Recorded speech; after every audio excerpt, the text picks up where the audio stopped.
guys. Good morning. Happy Wednesday. You're all over the place.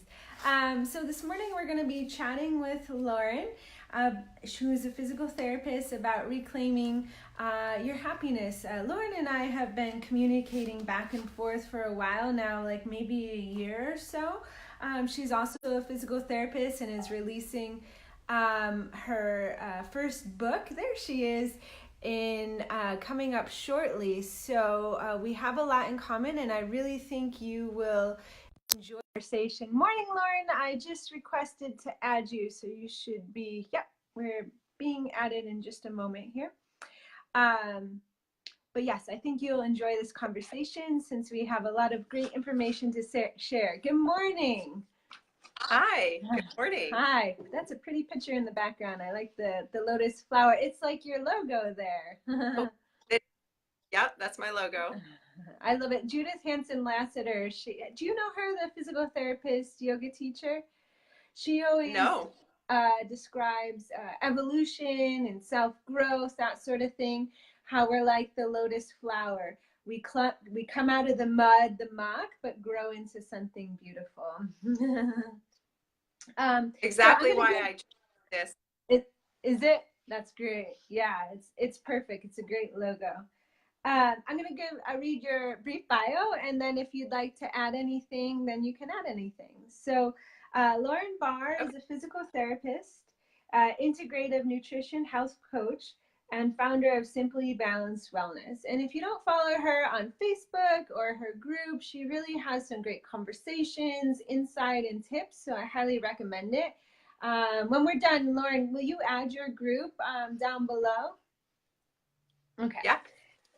And she provides educational talks and private health coaching for women all over the U.S. So really great. What do you think that your area of expertise is, your niche that you really focus on these days? Yeah, that's a good question. So I started out with my business about 1.5 years ago, and I started with a broad niche of women, and I sort of labeled it busy women because I felt like every woman that I meet, just you ask them how are things going, and they say I'm busy. Yes. And as women, we tend to take care of other people, and then our own needs start to, we don't always meet our own needs. And so what happened to me, and I'll share that if we get into it, and I see other women, is that because we're taking care of others, our health starts to slip away. So it's really women's wellness, which is still pretty broad. And over time, I'm gradually developing some deeper niches, but for now, it's still pretty general. Yeah, I think that's so important. I hear that all the time as well. And myself, I get caught up in it. Like sometimes it's like that airline, safety thing. You have to put on your oxygen mask first. We all hear it, we all know it, but like actually following through in the moment or carving out the space in the schedule gets really tricky. But so important. Yeah. What does wellness mean to you, like personally? Yeah. Oh, so personally, I would say a balance of health in my mind, body, and spirit. Mm-hmm. Good. And, with the Western medical background of being a physical therapist, I used to think of health as just being a physical thing, but now it's a much more integrated mind, body, and spirit. And waking up excited for each day. To me, that's wellness. Yes. Yeah, I love that. That's so important. Actually, Amy Porterfield, do you listen to her podcast at all? She talks about growing an online business. I highly recommend it if you are yourself trying to grow an online business. But just her last podcast, I talked about mental health, and she was really vulnerable with a friend and how they worked through it. But they were describing the mornings when they were not in the best of places, how it was really hard to get out of bed each morning and how they actually worked through that. So if you're looking for concrete steps, and then they recommend some health professionals as well, you can check out her latest podcast because she does describe about how it was like a fog or gray clouds hanging overhead, and it just seemed to impact everything else. Hi. Yeah, Mhm. it's forgetting the difference between happiness and pleasure. Good morning, David. Thank you for commenting. um, what's the biggest tip that you're giving your clients right now? So the biggest tip I love to share is a small hinge swings a large door. Mm. So what does that mean? So, when I work with clients or when I do the consultation call to see if we're a good fit in working together, I often hear these really big goals. I want to lose 30 pounds and I want to, wake up feeling energized and, and be fully present with my children. And those goals are great. And that's what I want to help them work towards. But part of the reason they haven't achieved that on their own is because they think that they have to overhaul their life and have the perfect diet and the perfect exercise routine and the perfect everything in order to get there. And so because that goal seems so big and those steps seem so big, people start to self-sabotage. Mm-hmm. And so instead, what I do as a health coach is I break it down into really small steps. And we meet every 2 weeks and I give them concrete goals for those 2 weeks. I say, okay, we talked about your exercise plan. You're going to get out and you're going to walk 3 times a week and you're going to do your 5 minutes of yoga a day. Does that seem reasonable? Oh, yeah, it does. And then for nutrition, we talk about, we come up with a goal there. Hey, how about you go ahead and try to incorporate vegetables in every meal for the next 2 weeks? And those 2 goals might seem manageable. And so those small habit changes, we start to build those in. And over the course of the program, those small little hinges add up to big changes. So a small hinge swings a large door. That's really wonderful. I've never heard that phrase before, but it makes so much sense. I think there's a book out called The Compound Effect, and I've written about it before and experienced it in my own life, but it's a similar analogy, is that the word? But how taking little steps will eventually lead to bigger change or a bigger step, which if you looked at it like this giant leap over a rift or a chasm might not seem possible, but if you build a bridge or take little steps along the way, then you eventually get there. And so that those little steps add to a compound effect, which is usually how I try to break down tasks or goals if they seem too overwhelming. But it's really helpful to have an outsider perspective, because sometimes that other set of eyes or mind can provide a path that you might have missed yourself, I think. How do you work wellness into your business model then? For me personally or for my clients? Either way, as a business owner, how do you bring wellness into your practice? Oh, okay. So for me personally, I would say it's built into my routine. I try to practice everything I preach. So from the time I wake up in the morning, the first thing I do is I write in a journal. So before I turn on social media, before I check my email, I have what's called the 5-minute journal. Have you seen that one? No, because I just created my own journal. That's right. That's right. Yeah. Congratulations. Thank you. So I start with my 5-minute journal and I write 3 things I'm grateful for, and I set 3 intentions for the day and a mantra. That sounds so similar to the journal I released. That's awesome. Yeah. I do that first. I wake up, I try to eat a really good breakfast, and I try to get sunlight on my head first thing in the morning, whether I'm eating to the window or go with the kids and we'll sit out on the patio for breakfast. I try to exercise, and people are I think there's this misconception that it needs to be excessive. I honestly, I exercise 5 days a week, for 30 minutes. That's what I have time for. And anything on top of that is bonus. So what that is I go for a run 3 times a week. And then I do try to do 5 minutes of yoga every day. I find that to be so relaxing and grounding and really calms my nervous system. So yeah, those are some of the things. I also prioritize sleep. And I try to be in bed by 10 every night, not necessarily asleep at 10, but in bed by 10. So I really try to practice what I preach with good nutrition, good sleep, regular exercise, you know, connecting with girlfriends, that sort of thing. Yeah, yeah, that's so lovely. I mean, comment below if you can relate to any of that. For me, same thing. The morning time is very sacred. Sometimes busier than others with a 3-year-old trying to get out the door for school and work, that sort of thing. But I do try to carve that moment when I first wake up to intentionalize of what I want to cultivate and bring in the day, which is how I started to I guess, design or create the prompts for the journal. So it would be 5 minutes or less of journaling in the morning and in the evening, and then you can track progress and see goals and change and eventually work through the layers. But yeah, for me as well, sleep is super important.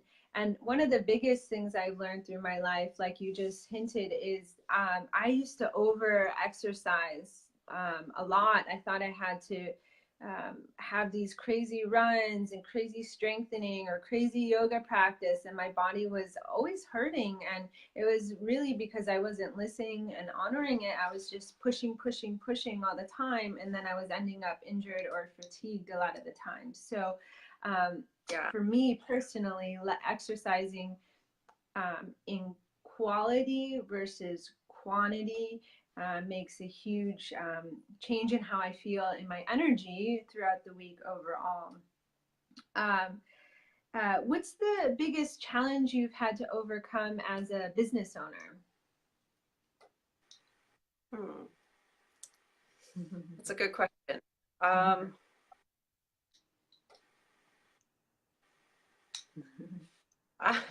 You want me to come back? I mean, I can come back. Yeah, so that's a tough question because I don't, I would say most of my life challenges have been before I was a business owner. Ah, okay. So yeah, leading up to the business. Yeah. And so, you know, being a business owner, I really feel like this is my path. I found it and I'm just in the flow. And so Good, when you're I in the love flow, that. yeah, things come honestly with ease once you're in the flow. So it's really, there's been definitely behind the scenes, there's a lot of persistence. There's just a lot of hustle. You know, I'm making connections with people. I'm doing a lot of small public speaking events. You know, I've been writing a book. So there's a lot of stuff behind the scenes. I guess maybe one challenge that I have is I don't always have a coworker to bounce ideas off of because I am a business of one. And so yesterday, you know, I made some important business decisions and I didn't have anyone to consult with. And it wasn't until the evening that I told my husband, I was like, so I made these tough decisions. Here's what I did. Right. So that's one of the challenges. Right. Yeah, I think many entrepreneurs, business owners can relate to that. If you can, comment below. I know I've been there, and that's why I love working in mastermind groups. Even if they're not really like an official group, it's just a group developed of friends or colleagues with like-minded thoughts that, you know, decide to come together once a month or something like that. That I love being part of my oil tribe because most of us are females, but even whether male or female, we all have similar goals and we can feed off each other. There's ways to work around that too. You can get a business coach as well. I have one. She's extremely helpful. Because sometimes my husband's great, but you know, sometimes he just doesn't want to hear about the business. He just wants to, you know, talk about family life or something fun. Yeah. And I'm a big believer in having my own coaches. And so I do. I have, well, right now I have a coach that I'm working with. She's a life coach / fitness coach. Yeah, that's nice. So I'll probably talk to her a little bit more. Yeah. Yeah. Yeah. Good. Good. How do you, so we talked about this a little bit about how you incorporate wellness into your own life and how you coach your clients to take small steps in bringing wellness into their own lives as well. Do you have any other practical tips or strategies on how you recommend people start on their wellness journey it's something very new to them, or if they're just like really looking to refine one particular area. Mm.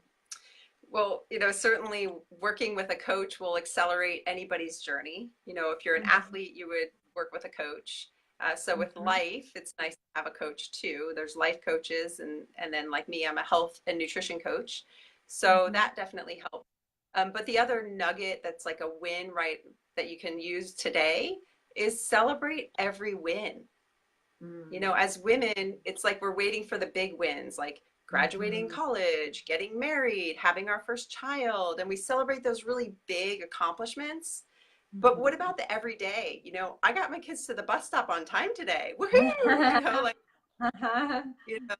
like, and every time you go out and you do that run or you do that yoga workout, or you put a nice meal together for your family, like, give yourself that, small pat on the back. Don't be afraid to. We have to celebrate all those small wins. Oh, I think it's so important because otherwise we're always, as we talked about through email a little bit, we're always waiting to be happy otherwise, and if we really celebrate the big wins, or even for me right now, as I'm building my practice, like this week is really busy, and each moment where I'm like in between a patient, I'm like, I am so thankful to be exactly where I am. Like, I'm busy, I'm hustling. Yes, it's challenging with a mom of a 3-year-old and like working out all the dynamics, but I'm really like honoring and saying, yes, I am so thankful. I am so grateful to be here, and just having that little bit of gratitude. I mean, literally less than 60 seconds it takes to say that. You can actually, if you're subtle and aware enough, you can feel the subtle like shift in either your nervous system or hormones, or just a decompression. It really roots and grounds you, and you can tap into, as I think it was David who commented earlier was saying, like, there's different degrees that I think of, like pleasure or happiness or joy. And yoga has a beautiful word called santosha, which is contentment. So finding contentment or peace or acceptance in the day to day. And yes, knowing that joy and happiness will occur, but it's joy and happiness are not emotions that, I don't know of a person yet that experience those 24 hours a day, 7 days a week. They come and they go. Whereas if you can find little pieces of santosha throughout your day, then you are going to tap into that happiness and reclaim your joy, so to speak. So I really love that. It's so important. Any final parting words of wisdom, or anything you would like to add to that? Well, one of the things that I've learned as a health coach is that anybody you talk to, they know 2 or 3 things that they could do starting today to improve their health and their wellness. Most people know, like, for me, I need to cut back on my chocolate intake, things like that. Like, I know what I need to do, although I am a dark chocolate lover, so that's my exception. It's all right. I think a little chocolate makes the world go by, right? Yeah. Or everyone knows deep inside those 2 or 3 things that if they started doing those things, it would improve their health and their happiness. And so I just would ask you to write down what those 2 or 3 things are, and then come up with a small action step. You have to, eat the whole elephant at once. Just take a small bite, right? Like, just start a small footstep. And that's what, you touched on earlier, is that my first book will be released really soon. It should be on Amazon by November 1st. Congratulations. Thank you. So the book is all about, there's 3 sections to the book. It's called Ready, Set, Heal. And in the first section, part 1, Ready, it's all about these big aha lessons that I gathered in my career as a physical therapist and now as a health coach, combined with what I learned overcoming my own personal health struggles.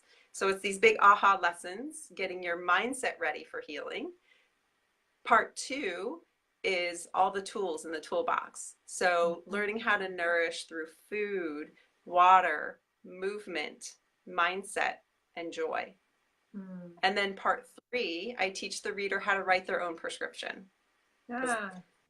And take small steps. So it walks you through a 6-week plan to improve your health and happiness. That sounds very doable and realistic. So yeah, we will look forward to that. When we sign off here, will you leave your contact information below so if people are interested in getting notified when your book comes out, they know how to reach you? Yeah? Yeah. Okay.